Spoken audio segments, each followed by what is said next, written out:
Good morning, good morning, good morning, good morning. I hope you're well. I hope you're blessed. I hope you are safe. This is the Damien Jones podcast. I'm your host, Damien Jones. Got three things I want to talk about today. Deion Sanders, Joe Biden called LL Cool J a boy. And then I want to talk about fatherhood. Three things.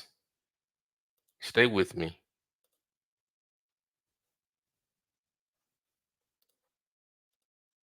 Yep. Let's discuss it.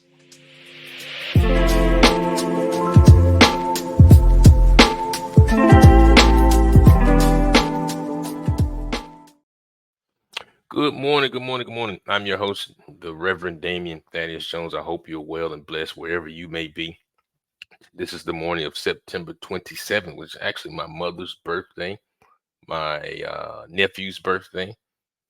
I think it's Little Wayne's birthday too, if I'm correct. But just want to say happy birthday to those folks and all the people who may be celebrating a birthday today or in the month of September. God bless you. God bless you. God bless you. God bless you. I want to start today. We're going to talk about these three topics today.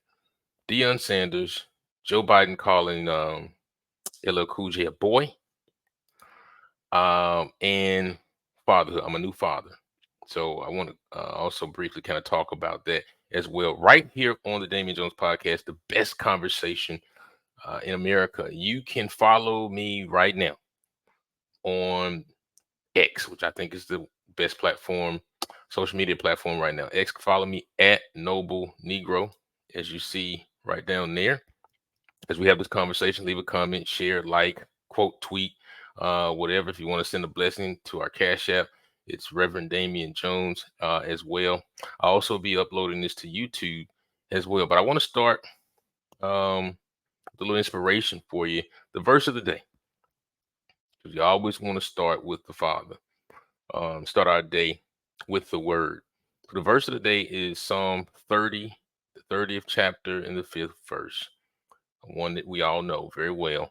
Um, Weeping may endure for a night, but joy comes in the morning. So I want to encourage somebody, whoever who's watching and listening, that is battling with something, that is going through something, a death in the family, a breakup, loss of a job, financial issues, whatever life may throw at you.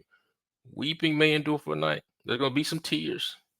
There are going to be some tough times. There are going to be some regret. There may be some depression and all those different types of things. Get those tears out. Get those tears out.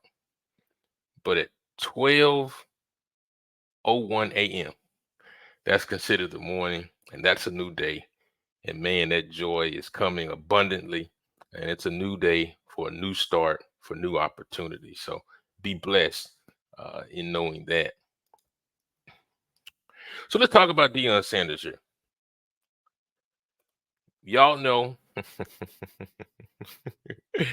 how I feel about Deion Sanders. I love him. I love him. I think he's great. I think that he is a tremendous role model for boys and girls alike, women and men alike. His confidence, his faith, his activity with his children, his business savvy. Um, because I think a lot of people don't like, and I'll say this: a lot of people have issues with Dion, and this is not my issue with him because I think we're very similar in that way. In this way, a lot of people don't like people that are outwardly confident in themselves, people that openly talk about their greatness or speak life into themselves. And you have to do that in this world because so many people are insecure in themselves. And they become even more insecure if they see a person that is confident, that speaks about the confidence, that speaks about their accomplishments and things of that nature, but they don't know that person's story.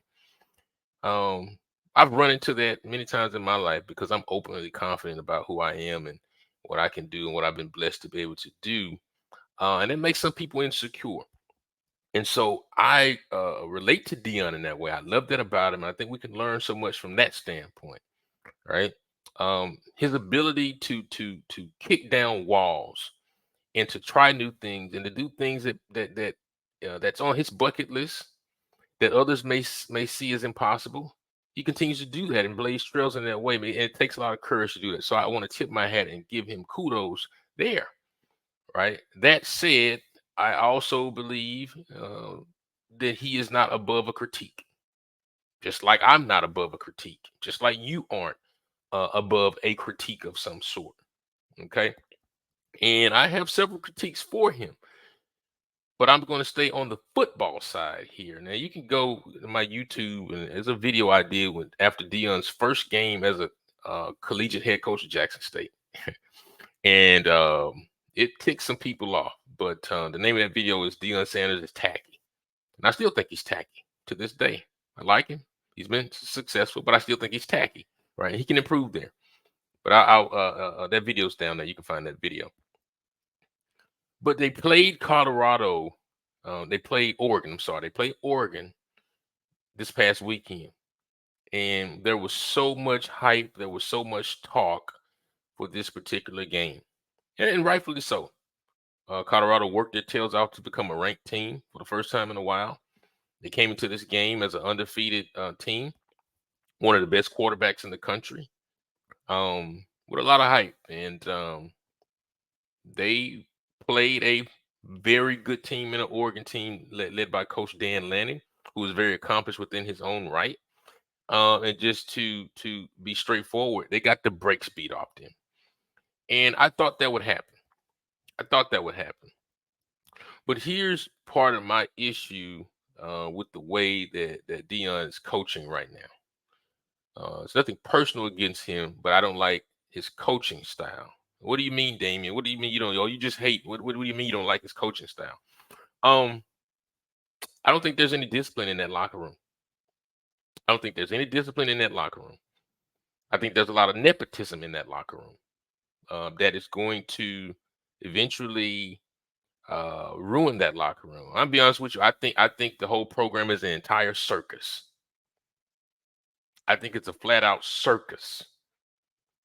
There's a video floating around that Oregon put out with Shiloh Sanders, Deion's one of his sons who plays safety for Colorado, was talking smack. And talking smack is part of the game, but pregame he was talking smack to the other players, and his quote was, "I'll beat the blank out of all of y'all and your coach." So now he's threatening to beat the players up and talking about beating up coaches. The coach's son, who's likely held to a higher standard. Now, if any other kid does that, that kid's probably suspended, sitting out a half or something like that. It's unacceptable behavior. If you was on my team, yeah, there would be some punishment there, right? But Shiloh's out of control, right? When he does press conferences, he's mostly only talking about his sons or Travis. They asked him one of the previous games about a backup center that stepped in and started against Colorado State, and he did a tremendous job. They said, "Deion, tell me how this kid Hank did." Deion said, "Who? Who?" Didn't know who the kid was. A kid that's on his team that started for an entire game. He had no idea who the kid was, but he can tell you every stat that Shador put out. He can tell you about Shiloh. He can tell you about Travis. He can talk about the Heisman race, but he doesn't know about these other kids, right? And so I think the program right now is an absolute circus. I think they're going to win 6 or 7 games. I think they're going to make a bowl game. I think that's successful. I mean, to win 3 or 4 games this year is very successful for them. I'll be honest with you. I don't see him coaching like this at the collegiate level more than 3 years. I think after next year, Shador is going to be gone. I don't think he's going to be committed past Shador. I think this is all about getting Shador into the NFL draft. I ain't mad at you. That's a dream to get your son in the first round drafted as a quarterback. I ain't mad at you. But let's just call it what it is. I think the program is an absolute circus. I think teams are watching tape and learning what the scouting report is on them, which is to run the ball down their throat. They can't stop the run. Their offensive line is small, so they can't protect Shador. That he's going to get sacked all day, right? And they're just a small team, and you can be physical with them. Tell me what you think down in the comments. Is Deion Sanders going to continue to be successful for the next several years? Is the program a circus?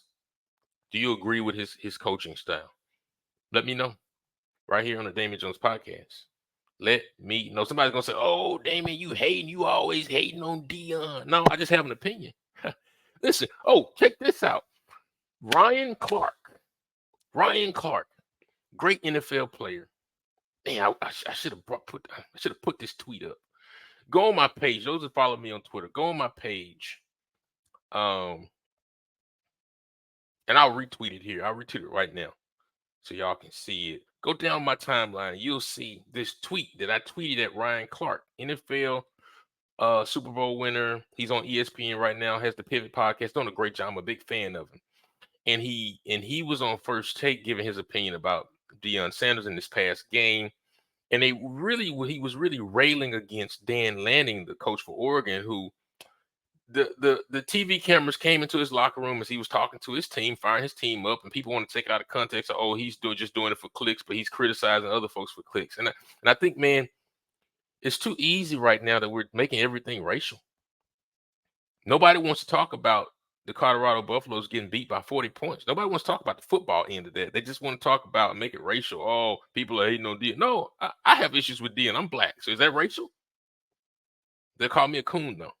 Or Uncle Tom if I criticize Deion. Like, listen, public figures are not above critique. I'm not.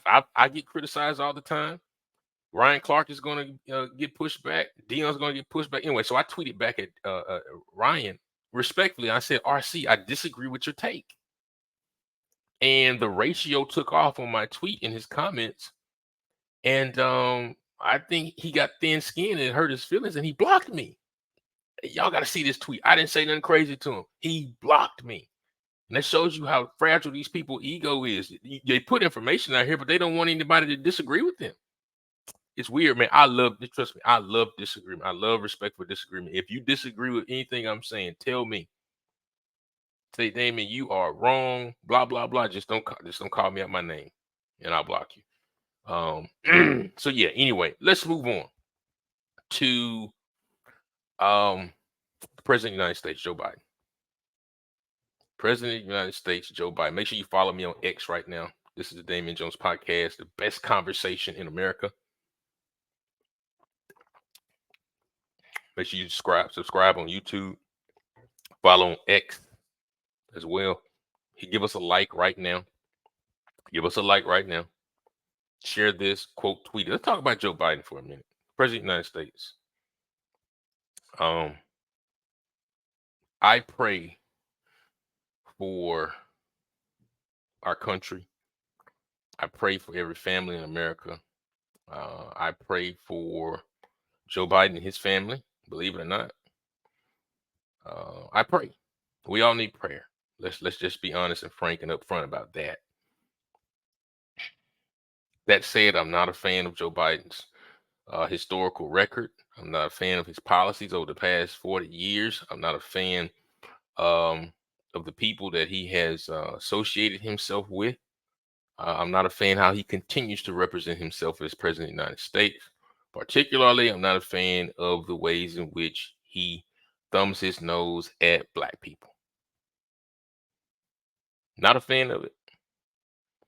He has a long record of thumbing his nose and disrespecting black people. We all know it. I don't have to go down the gamut.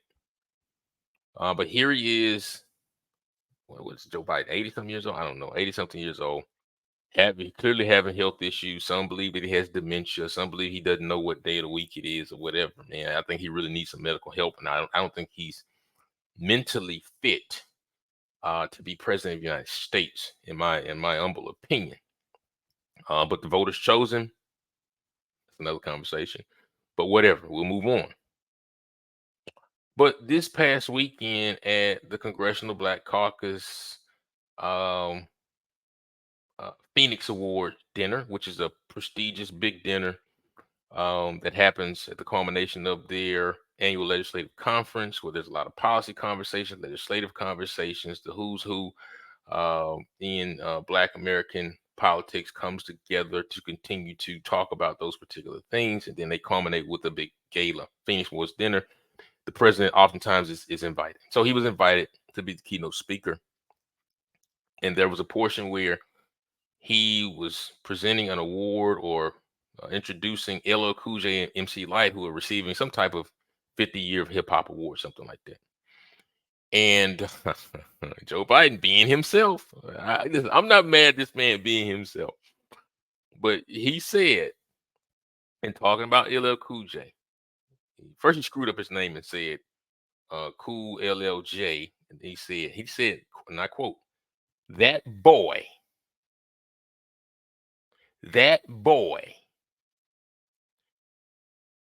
all right, and then he corrected himself and said that man has bigger biceps than my thighs. Okay. That boy has bigger biceps than my thighs. There's a twofold issue with that comment. One, he's calling a grown man. LL Cool J is probably nearly 60. Been married to his wife almost 30 years, has grown children, probably has grandchildren. And so he sees this grown man and still refers to him as a boy. That lets you know how Joe Biden sees black men. As children, as infantile children. Even if you are buff, you are old, you have grandchildren, he still sees you as an infantile child. Why? Because that's the way he's been socialized, and that's the world that he lives, and that's what he believes. This is a man who eulogized Robert Byrd and Strom Thurmond, who was great friends with them, and they helped shape his worldview. And that worldview ain't changing. And so he called LL Cool J in front of 5,000 black people.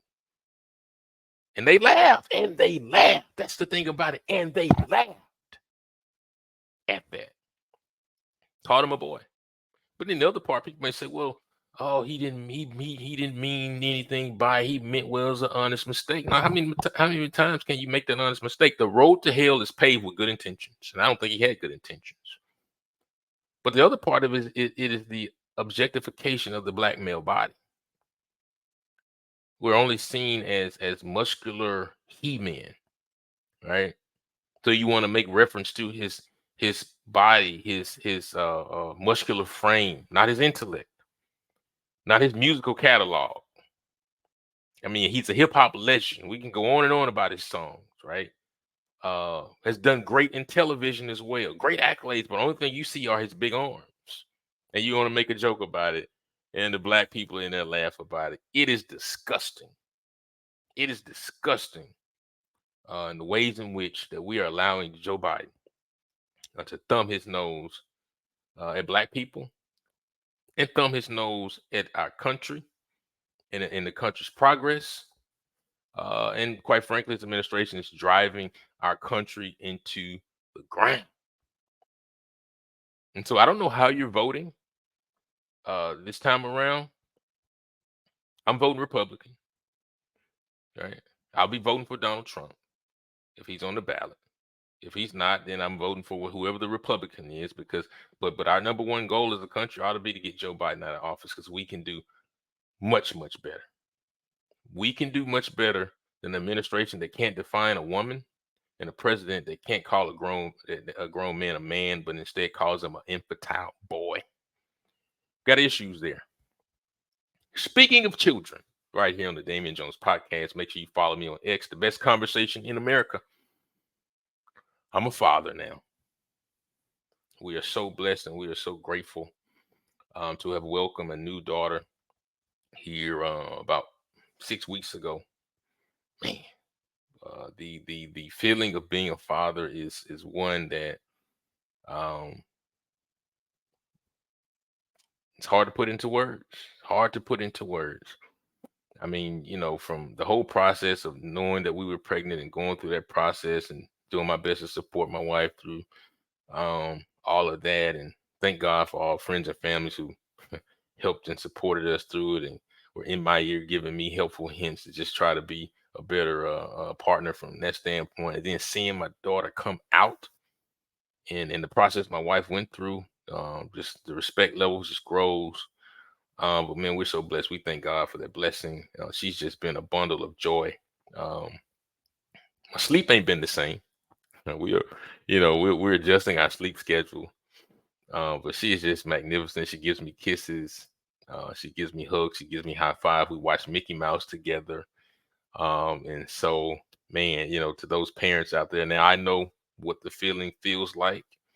And so just continue to pray for us as we continue to lift up our child and raise our child in the way of the Lord.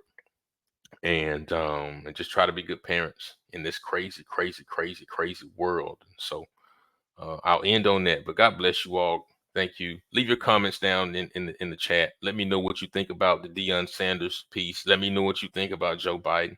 Tell me about parenting and fatherhood. Any tips you have for me from a fatherhood standpoint, I would really, really, really gratefully appreciate it. Until next time, this is the Damien Jones Podcast.